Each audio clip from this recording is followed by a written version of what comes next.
నమస్కారం. ఎంఆర్ న్యూస్కి స్వాగతం. నేను మీ రవి. నెల్లూరు జిల్లా కావలిలో 79వ స్వాతంత్ర దినోత్సవ వేడుకలు ఘనంగా జరిగాయి. పట్టణంలోని మున్సిపాలిటీ కార్యాలయం, ఆర్డీఓ కార్యాలయంతో పాటు పలు ప్రభుత్వ కార్యాలయాల్లో జరిగిన జెండా వందన కార్యక్రమానికి స్థానిక ఎమ్మెల్యే దగ్గుమాటి వెంకటకృష్ణారెడ్డి హాజరై జెండాలు ఎగురవేశారు. ఈ సందర్భంగా I love Kavali icon centre వద్ద ఎమ్మెల్యే ఆధ్వర్యంలో జరిగిన స్వాతంత్ర దినోత్సవ వేడుకలు అంగరంగ వైభవంగా జరిగాయి. ఈ వేడుకలకు ఎంపీ వేమిరెడ్డి ప్రభాకర్ రెడ్డి ముఖ్య అతిథులుగా హాజరయ్యారు. ఈ సందర్భంగా 100 అడుగుల జాతీయ జెండాను ఎగరవేసి జాతీయ సెల్యూట్ చేశారు. అనంతరం అక్కడ ఏర్పాటు చేసిన దేశభక్తి సాంస్కృతిక కార్యక్రమాలను వారు తిలకరించారు. అనంతరం జాతీయ జెండాలతోటి పట్టణంలోనే భారీ ర్యాలీలు నిర్వహించారు. దీంతో కావలి పట్టణమంతా త్రివర్ణమయంగా మారింది.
సరైన దారిలో నడవాలి అంటే తల్లిదండ్రులు, గురువుల వల్లనే సాధ్యం.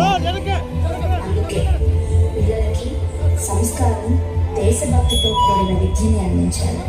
ఎందరో వీరులను, మేధావులను, చిత్రకారులను నుండి ఆకాశం వరకు అణువణువుని తన మేధస్సుతో కట్టిపడేసిన శాస్త్రవేత్తలని కన్న భూమి ఇది.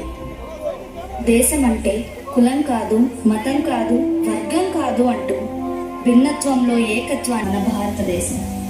భగవంతుడు ఇచ్చిన జన్మకి ఒక అర్థం ఖచ్చితంగా ఉంటుంది అంటారు. అవును, అది నిజం. మనం ఈ దేశంలో పుట్టడమే ఒక అదృష్టం. నిన్ను మోసుకునేది ఈ నేల తల్లి. గుర్తుపెట్టుకో, నువ్వు నడుస్తున్నది రహదారుల్లో కాదు, మన ఈ స్వాతంత్రం కోసం ప్రాణత్యాగం చేసిన వారి రక్తపు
Islam.